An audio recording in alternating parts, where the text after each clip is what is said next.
sorry to bring this up, but I'm going to have to. Oh, what do we got? Because, listen, there are sports teams that we all love for ourselves. We've rooted for certain teams. We've rooted for certain franchises. They represent the city we grew up in, right?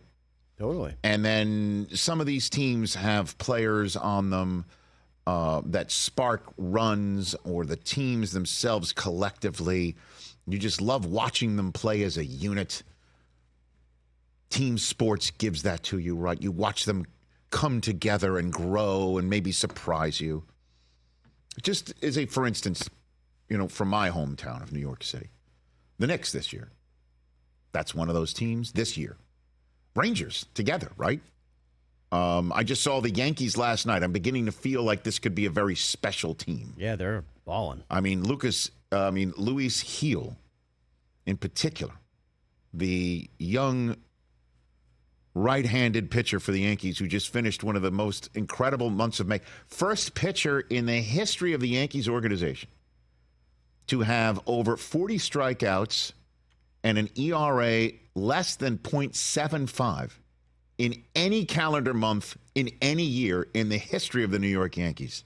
And think of the pitchers who have pitched for the Yankees. Luis Gil just completed that in the month of May last night with 8 innings of 1-run ball, 9 strikeouts last night. And again, just you share these moments with your kid like I was able to do last night with Coop.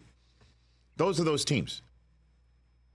And then you got the New York Mets of 2024. Man, quite the wind-up. You should have saw that coming. You had to have seen that coming, right? I mean, there is a dumpster fire right now. And listen, I want Juan Soto to stay put. He can go anywhere. Steve Cohen has more money than anybody else, I believe, in Major League Baseball to burn and spend and whatever. And boy, is he spending it. You remember the best team money can buy or the worst team money can buy the Mets had for all those years ago? I mean, we haven't had anybody threatening a reporter yet. We haven't had anything like that yet. But this team is getting there. They're 16 games out of first place, 11 games under 500.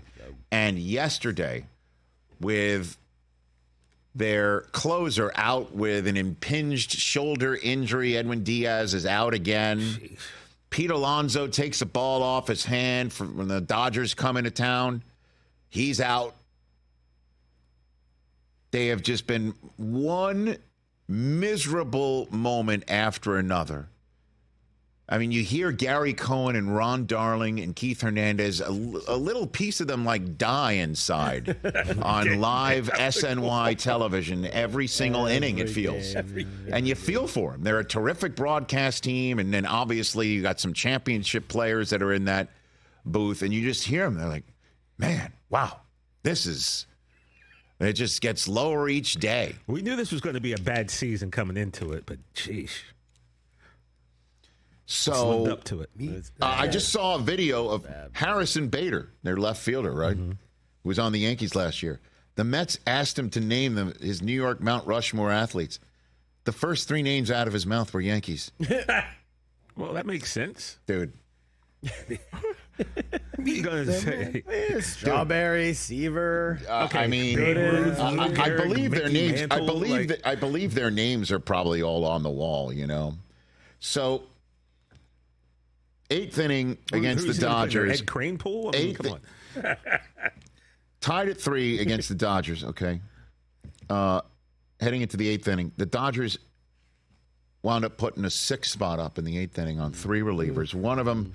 Shohei Ohtani, it's a 3-run home run. Bomb. Okay.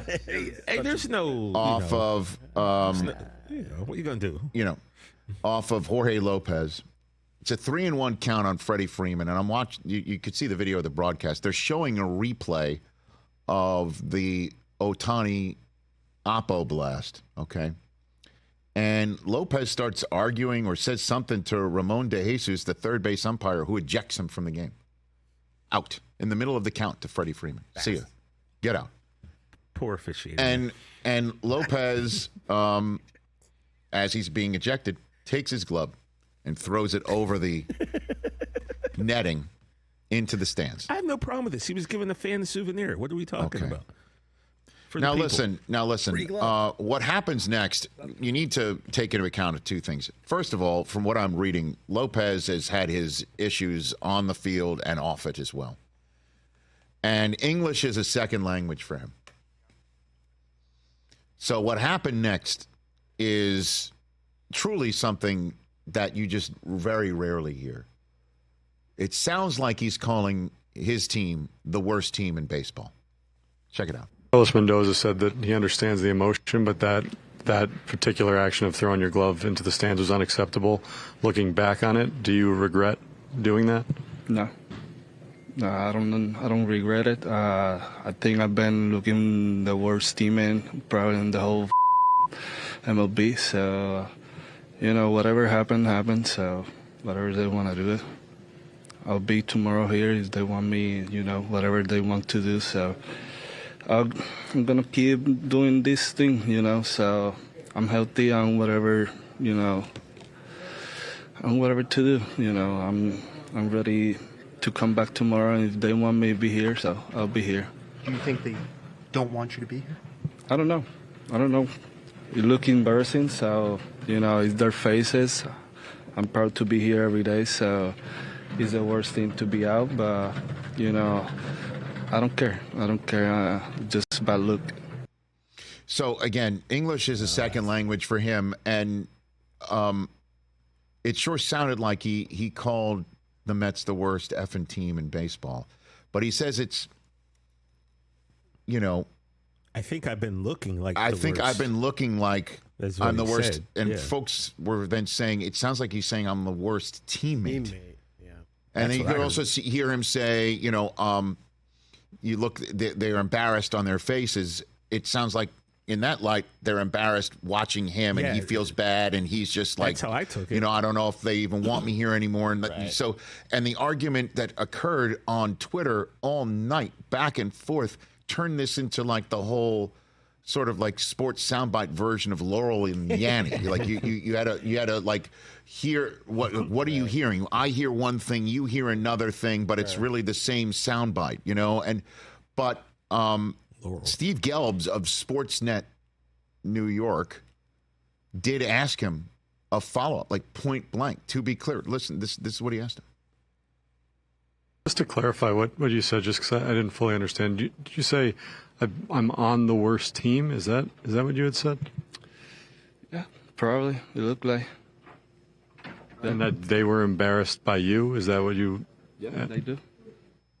So you're saying both. Yeah, I said I'm on the worst team, and you're saying they're embarrassed by you. And he's like, yeah. So, it's very difficult to pick up what he's saying. But Francisco Lindor held a 30-minute players-only meeting after all of this. Because it is hard to argue. The Marlins have a worse record than the Mets. 20-37. The worst record in Major League Baseball belongs to the White Sox. They're 15-42. Yeah, they're bad. Okay. But you can't argue with the statement that the Mets are one of the worst teams in Major League Baseball right now. They're injured. They are broken. They are a team that is lost. 16 games behind the Phillies right now. They still had leads against the Dodgers in all of these games. I understand, but, bad teams blow leads at the end, and then they start steamrolling and what have you. But, apparently the Mets are DFAing Lopez. That hasn't been made official yet, but that was the word, which means they've got 7 days to trade him, send him down, or just cut him. Yeah. It is brutal what is happening right now there. And I just want to be fair here, because it does sound like he's saying I'm the worst teammate, and that they're, if I'm the Mets, I get an interpreter immediately to stand next to him and have the full on, like, let him speak in his own native tongue to describe his feelings. Unless they've just seen enough and they know enough, and this is enough, and they'll just send him packing and give him a fresh start somewhere else. It's tough, man. Wild. I honestly, Mets had a nice stretch for like 2 weeks where it looked like they were turning things around, and then it just hit south again. And I'll tell you what, man, and I'm not saying this because I'm, rooting for the team on the other side of town who is suddenly no longer the biggest spender in town. But why in the hell would Juan Soto want to join something like this? Why in the hell would anybody want to join something like this? Question. Why would anybody want any piece of this at all? And why wouldn't the Mets right now start calling people up with Alonso out and Diaz out and this guy being DFA'd and Lindor having players-only meetings and whatever? Why wouldn't they start knocking on other doors and just burn it down and start from scratch? If you're Steve Cohen, you're spending $300 million, and this is what we're talking about today. Yeah. Like I said, by all accounts, at the end of last year, this year was going to be a train wreck, and it is living up. I'll tell you what, dude, this is what's really even crazier, okay? The Mets have, again, a 22-33 record, a winning percentage of .400, which is a worse winning percentage than the team whose owner is moving the franchise to Sacramento, removing any team location from the name of the team, and is saying, can't wait to bring everybody to a minor league stadium to watch other team stars homer here and make this a destination for people to come and hang out with 9,000 of their best friends. They're worse than that franchise. Just by a game. Dude. And vibes. In vibes, too. I mean, the A's have one of the most exciting pitchers in all of Miller. baseball. Mason Miller the is Mets, must-watch. What is exciting about the Mets? Mason Miller is one of the best pitchers in baseball. I've heard people talk about that he should start the All-Star game. Oh, start the All-Star game? I don't know, man. Why not? Why not? Why not? Well, it's just because he's not a starter, but in this day and age of baseball, Who cares? We just call him an all-star opener. Exactly. But he's that good. He is that good. But imagine him facing Betts, Ohtani, Freeman to start the All-Star game. And that's the whole thing, too, is this team's in New York City, and that's why we're talking about it in a way right now. Baseball has so many young stud stars. So many. I mean, when I was driving home, and I'll be honest with you, too, I'm always shooting you straight here, man. And I try to stay on top of as much as possible, and I do love baseball. We talk more baseball on this show than I think many other shows, okay? Totally. And we don't usually even say that sort of thing.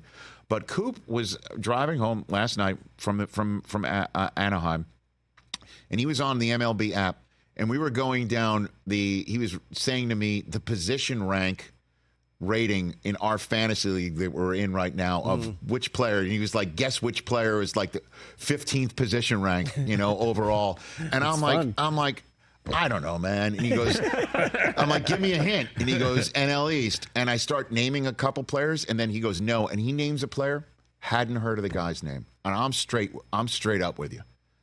I'm straight up with you. And I need to learn more about that sort of stuff because I do love baseball. Yeah. But baseball has got that. And I don't mean to make the Mets a larger issue of baseball, but there are tons of young studs in this sport. And the Mets, man, I feel for you, dude. I'm good. So to make up for it, later on in this hour, I'll show you pictures of Intuit Dome.